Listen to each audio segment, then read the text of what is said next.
Episode തുടങ്ങുന്ന സമയത്ത് അവരെ മറ്റുള്ള ഒരു സാധനം വെച്ച് പിടിക്കത്തില്ലേ, അത് ഈ സൺഗോഡെന്ന് സ്വയമേ പ്രഖ്യാപിക്കുന്ന ആൾ ഒരു വല കണക്കൊരു സാധനം ഇട്ട് പിടിക്കത്തില്ലേ, ആ പിടിക്കുന്ന സമയത്ത് സോറോയുടെയും സാഞ്ചിയുടെ ഒരു സാധനമാണ്. അപ്പം ഞാനത് ആ ഒരു സംഭവം കണ്ട സമയത്ത് ഒരു യൂസിക്കും, അതായത് ആ എപ്പിസോഡിലെ ഏറ്റവും കിടലും മൂവ്മെൻറ്റ് അതാണെന്നുള്ള രീതിയിൽ ഇങ്ങനെ മനസ്സിൽ കിടന്ന് ഓടുക.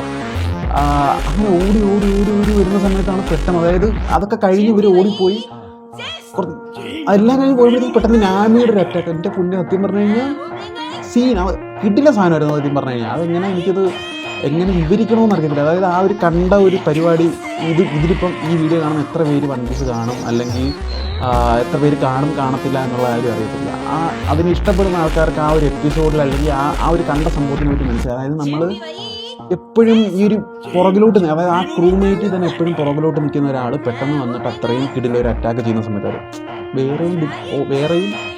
വേറെയും ഒപ്പോണൻസിനെ ഡിഫീറ്റ് ചെയ്തിട്ടുണ്ട്. ഓഫ്കോഴ്സ് ഇല്ലയെന്ന് പറയുന്നില്ല. പക്ഷെ എന്നിരുന്നാൽ പോലും കോബിയെ ആർപ്പിനെ രക്ഷിക്കാൻ പോകുന്ന സമയത്ത് ഇല്ല സാധനത്തിന് ഇടിക്കുന്നൊരു പരിപാടിയില്ല, ഹാക്കി ഉപയോഗിച്ചുള്ള സാധനത്തിന് ഇടിച്ച് ആ ഒരു കിടിലൊരു ഷോ ഓഫ് സീനില്ലേ, ആ സെയിം പരിപാടിയാണ് ഉണ്ട് നാമിയുടെ ആയതിന്. കാരണം നമ്മൾ ഒരുപാട് അല്ലെങ്കിൽ വീക്കാണ് ഈ ഇത്രയും ആൾക്കാർ, അല്ലെങ്കിൽ നമ്മൾ ഇത്ര പർട്ടിക്കുലറായിട്ടുള്ള 1-2 ക്യാരക്ടേഴ്സിന് നമ്മൾ വീക്കാന്ന് വിചാരിക്കുന്ന സ്ഥലത്ത് ഇവർ ചില സമയത്തൊന്നും ഇങ്ങനെ ഒന്ന് ഷോ ഓഫ് കാണിക്കുന്ന സമയത്ത് ഭയങ്കര രസം. അതായത് സത്യം പറഞ്ഞാൽ ഇപ്പം വൺ പീസ്